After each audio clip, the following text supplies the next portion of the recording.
নমস্কার, দেখছেন কলকাতা টিভি। আপনাদের সঙ্গে আমি ইন্দ্রাণী। শুরু করছি সংবাদ সারাদিন। যে গুরুত্বপূর্ণ খবরের দিকে নজর রাখবো, আরজি করের ঘটনা। এবার কেন্দ্রীয় বাহিনী, আরজি করের নিরাপত্তায় কেন্দ্রীয় বাহিনী মোতায়েন করা হচ্ছে। আরজি করের নিরাপত্তায় এবার কেন্দ্রীয় বাহিনী, এমনটাই কিন্তু খবর আসছে। জানাবো আপনাদের যে আরজি করের নিরাপত্তায় কেন্দ্রীয় বাহিনী, এই মুহূর্তে গুরুত্বপূর্ণ খবর। হাসপাতালের নিরাপত্তায় সিআইএসএফ মোতায়েন। আরজি করে যে ঘটনা ঘটেছে, অর্থাৎ আরজি করে যেভাবে ভাঙচুর করা হয়েছিল, সেই ঘটনার পর থেকে যে দাবি উঠছিল যে কেন্দ্রীয় বাহিনী মোতায়েন করা হোক আরজি করে, সে মতো শুভেন্দু অধিকারী তিনি কিন্তু চিঠি লিখেছিলেন স্বরাষ্ট্র সচিবকে। এবার আরজি করের নিরাপত্তায় কেন্দ্রীয় বাহিনী মোতায়েনের সিদ্ধান্ত নেওয়া হয়েছে। সিআইএসএফ বাহিনী মোতায়েন করা হচ্ছে আরজি করের নিরাপত্তা বিষয়ে বিস্তারিত কথা বলবো। নিউজ রুম থেকে সরাসরি রয়েছেন আমার সহকর্মী অঙ্কুর ভট্টাচার্য। অঙ্কুরদা, যে দাবি বারবার উঠছিল, শুভেন্দু অধিকারী সে আবেদন করেছিলেন, এবার আরজি করের নিরাপত্তায় কেন্দ্রীয় বাহিনী, কি জানা যাচ্ছে বিষয়ে বিস্তারিত জানান। জানেন যে আজকে সুপ্রিম কোর্ট এই বিষয়টি নিয়ে, আরজি করের বিষয়টি নিয়ে একটি সুমোটো মামলার প্রেক্ষিতে আজকে তার শুনানি ছিল এবং সেই মনোজ মিশ্র, জেবি পার্দিওয়ালা ছিলেন প্রধান বিচারপতি ডিওয়াই চন্দ্রচূড়ের সঙ্গে। সেখানে একদিকে যেমন এই ধর্ষণের মতো ঘটনার প্রেক্ষিতে একটি ন্যাশনাল টাস্ক ফোর্স গঠনের কথা বলা হয়েছে, তারপর তাছাড়া তার পাশাপাশি রাজ্যকেও বেশ কিছু প্রশ্ন করেছে। কিন্তু এই মুহূর্তে সবচেয়ে গুরুত্বপূর্ণ যে বিষয়টি আমরা যেটা দেখেছিলাম গত 14ই অগস্ট, 9ই অগস্ট তরুণী চিকিৎসকের হত্যার প্রেক্ষিতে তার প্রতিবাদে গত 14ই অগস্ট 11:55 গোটা রাজ্য জুড়ে এবং বেশ কিছু ক্ষেত্রে গোটা দেশেরও বিভিন্ন জায়গায় একটা প্রতিবাদ কর্মসূচি পালন করা হয়েছিল। ঠিক সেই 14ই অগস্ট অর্থাৎ স্বাধীনতার সেই মধ্যরাতেই আমরা দেখেছিলাম আরজি কর হাসপাতালে বহু দুষ্কৃতী সেখানে গিয়ে ভাঙচুর চালায়, তুমুল তাণ্ডব চালায় তারা, সেখানে আন্দোলনকারীদের মঞ্চতে ভাঙচুর করে। এবং সেই সময় নিরাপত্তা রক্ষীরাও আরজি কর হাসপাতালে যারা নিরাপত্তা রক্ষী, যারা পুলিশ মোতায়েন ছিলেন, তারাও পালিয়ে গিয়েছিলেন, লুকিয়ে বেঁচেছিলেন বলেই জানিয়েছিলেন প্রত্যক্ষদর্শীরা। ফলে খুব স্বাভাবিকভাবেই প্রশ্ন উঠেছিল আরজি করের নিরাপত্তা আদৌ আছে কিনা। আজকে সেই বিষয়টি যখন সুপ্রিম কোর্টের প্রধান বিচারপতির ডিভিশন বেঞ্চের সামনে ওঠে, তখনই সেই বিষয় নিয়ে সুপ্রিম কোর্টের পক্ষ থেকে বলা হয় যে আরজি করের নিরাপত্তা, আরজি কর মেডিকেল কলেজে এবং হসপিটালের নিরাপত্তা এবার রাখা হবে কেন্দ্রীয় বাহিনী CISF, central industrial security force. এই সিআইএসএফ ভারতবর্ষের যে বিমানবন্দরগুলি রয়েছে, বিমানবন্দরের পাশাপাশি কয়লা খনি বা শিল্প ক্ষেত্রে যেগুলো রয়েছে, সেগুলোর নিরাপত্তার ক্ষেত্রে এই সিআইএসএফকে ব্যবহার করা হয়ে থাকে।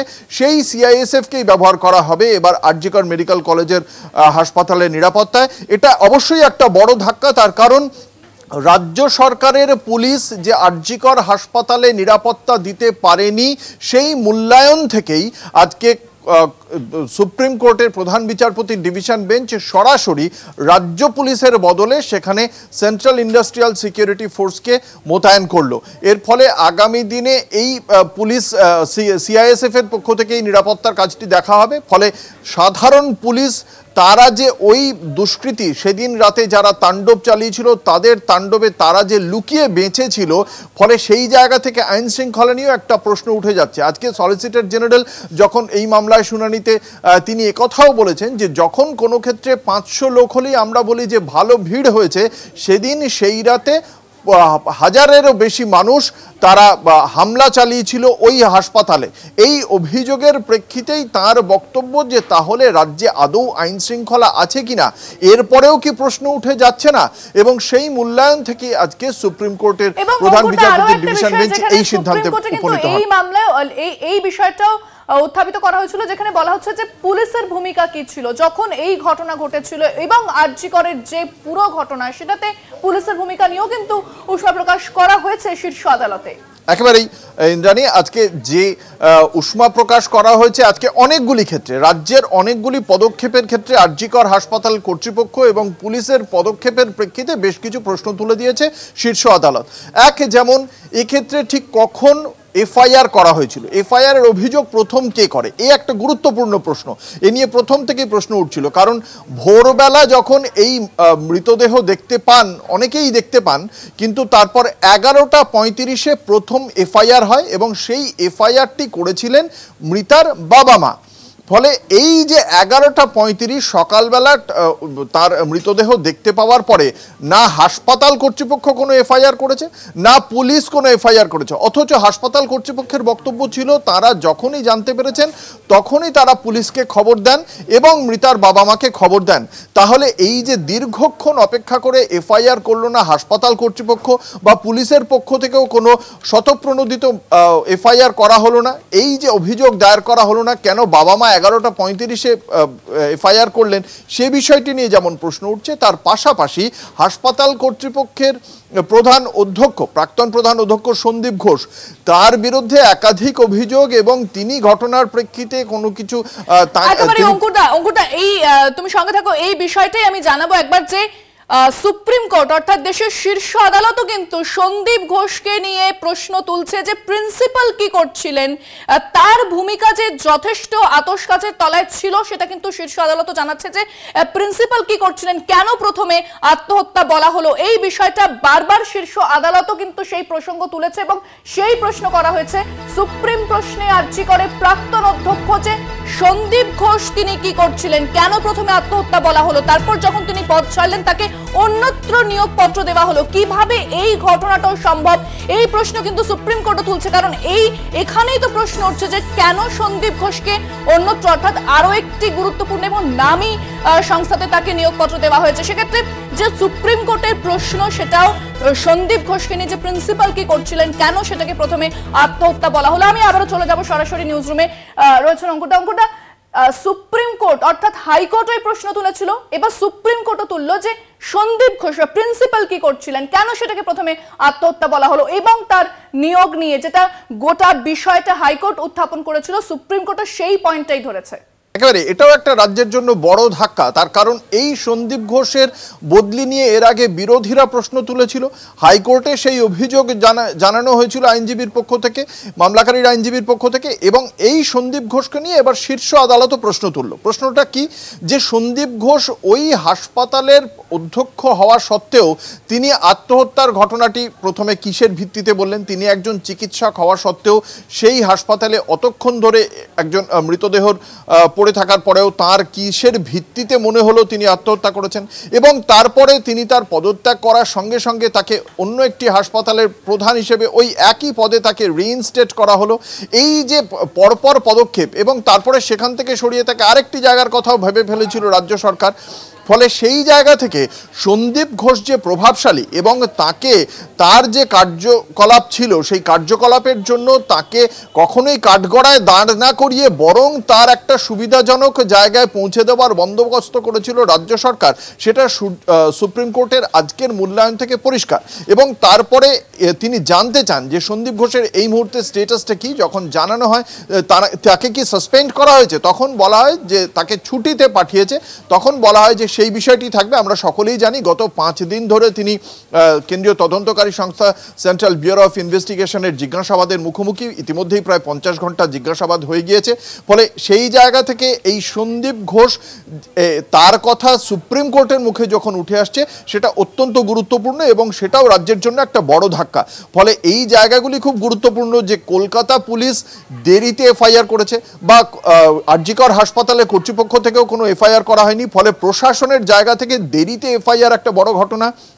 2, সন্দীপ ঘোষের যে পদক্ষেপ, সেই সন্দীপ ঘোষের পদক্ষেপ এবং সন্দীপ ঘোষকে নিয়ে প্রশাসনের পদক্ষেপ, দুটি জায়গায় রয়েছে অত্যন্ত বড় প্রশ্নচিহ্নের মুখে।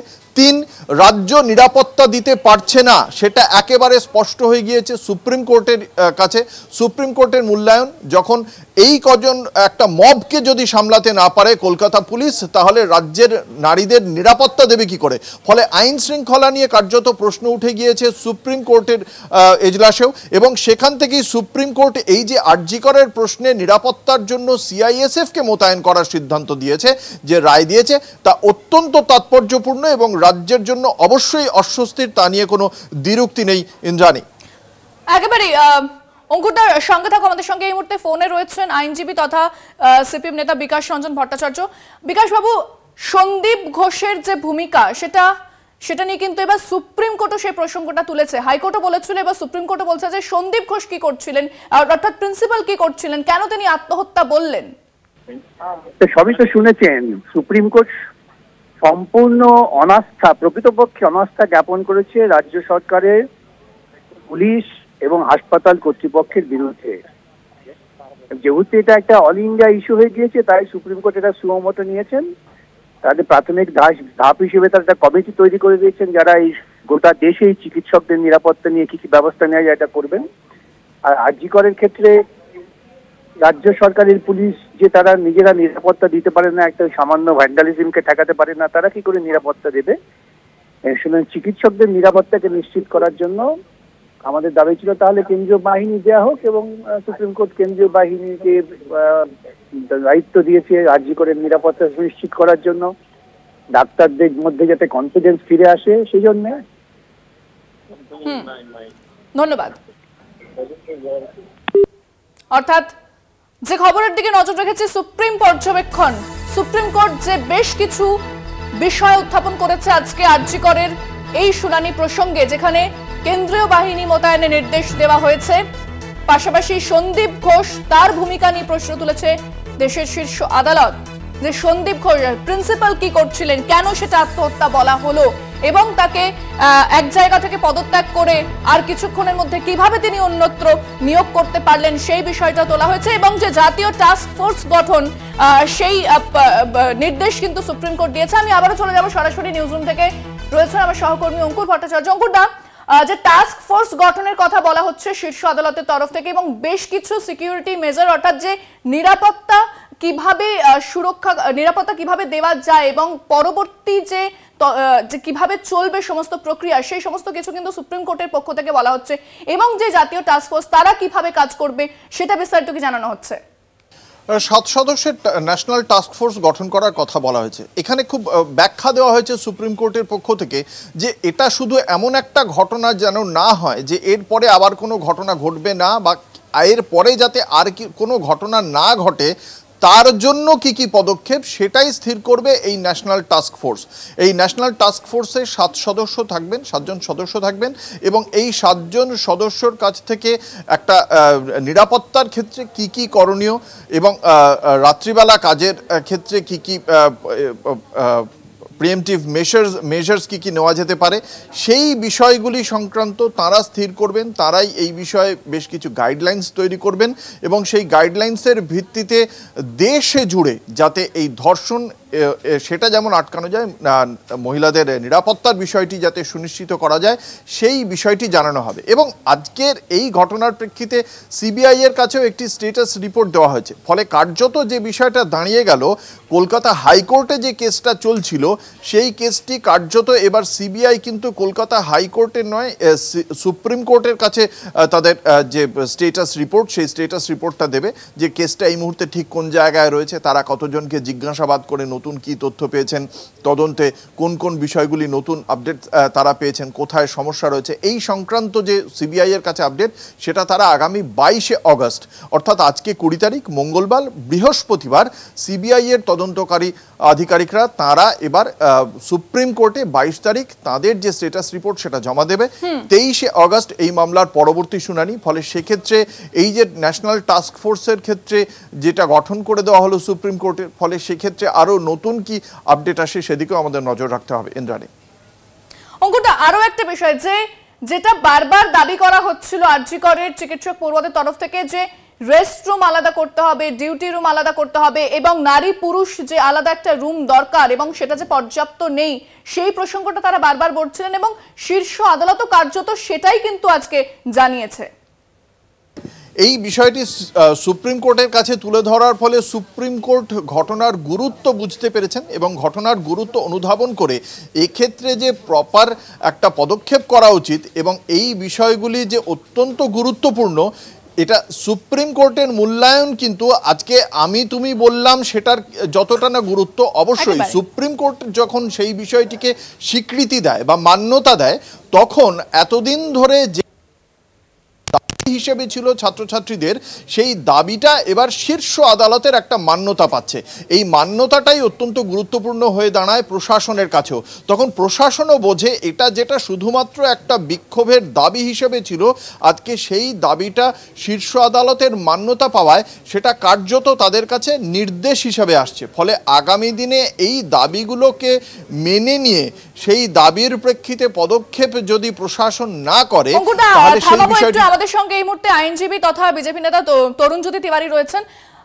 সুপ্রিম কোর্ট আজ বেশ কিছু পর্যবেক্ষণ দিয়েছে আরজি কর প্রসঙ্গে, যেখানে একদিকে কেন্দ্রীয় বাহিনী মোতায়েনের কথা বলা হয়েছে এবং প্রিন্সিপালের ভূমিকা নিয়ে বিশদ ক্ষোভ প্রকাশ করা হয়েছে শীর্ষ আদালতের তরফ থেকে। কি বলবেন? প্রথমে সুপ্রিম কোর্টের প্রত্যেকটা পর্যবেক্ষণকে স্বাগত জানাই।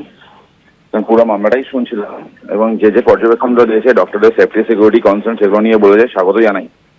কেন্দ্রীয় বাহিনী খালি আরজি করে নয়, বেসিক্যালি পুরো পশ্চিমবঙ্গে 355 অ্যাপ্লাই করে পশ্চিমবঙ্গটাকে কেন্দ্রীয় বাহিনী অ্যাপ্লাই করা উচিত, কারণ পুলিশ এখানে তৃণমূল নেতাদের বাঁচাতে ব্যস্ত, সাধারণ মানুষকে নয়। সেকেন্ড আসপেক্ট যেটা আপনার আরজি করের অধ্যক্ষ কেন মিথ্যে কথা বলেছিল, কি বলল এবং কি লুকানোর চেষ্টা করছে এবং সিট গঠন, প্রত্যেকটার পিছনে একটা গভীর ষড়যন্ত্র আছে এবং প্রত্যেকটার পিছনে একটা বিপুল পরিমাণে স্ক্যাম আছে। গত 1 বছর ধরে আমি এটা নিয়ে বলে যাচ্ছি, আপনারাও বিভিন্ন সময় খবর করেছেন। ওইখানে মেডিকেল বায়োওয়েস্ট ডিসপোজাল থেকে শুরু করে টেন্ডার দুর্নীতি সবই হয়। প্রত্যেকটার অভিযোগ মুখ্যমন্ত্রীর দপ্তর অর্থাৎ স্বাস্থ্য দপ্তরে অ্যান্টি করাপশন ব্রাঞ্চে স্টেট ভিজিলেন্সে করা হয়েছিল, তারপরও কোনো পদক্ষেপ নেয়নি সরকার। সরকার কেন নেয়নি উত্তর মুখ্যমন্ত্রী দিক। আজকে এসআইটি গঠন করা হয়েছে নাটক করার জন্য, এবং এসআইটিতে যারা যারা আসছেন তাদের প্রত্যেকের হিস্ট্রি আমরা জানি। সে লালন শেখের মার্ডার কেস থেকে হোক, কয়লা দুর্নীতি ধামাচাপা দেওয়া হোক, সন্দেশখালীতে কিছু হয়নি বলা হোক, বা রোজভ্যালি কাণ্ড হোক, প্রত্যেকজন টেন্ডেড। এদেরকে কেন দায়িত্ব দেওয়া হয় সেটা আমরা জানি। ধন্যবাদ। অর্থাৎ সুপ্রিম কোর্টের যে পর্যবেক্ষণ সেটা সামনে আসছে এক এক করে। একদিকে যেরকম বলা হচ্ছে যে জাতীয় টাস্ক ফোর্স গঠন, সেই জাতীয় টাস্ক ফোর্স তারা তদন্ত করবে। আমরা এই মুহূর্তে সরাসরি নজর রাখবো আরজি করের দিকে।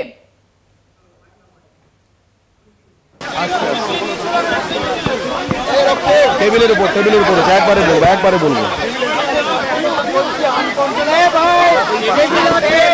টেবিল আসছে দাঁড়ান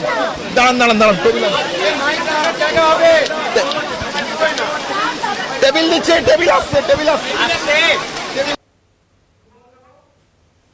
আরজি করের যে আন্দোলন চলছে, চিকিৎসক পড়ুয়া তারা আর কিছুক্ষণের মধ্যে সাংবাদিকদের মুখোমুখি হবেন এবং তাদের কথা তারা জানাবেন, তাদের যে বক্তব্য সেটা বলবেন। অবশ্যই সেদিকে আমাদের নজর থাকবে।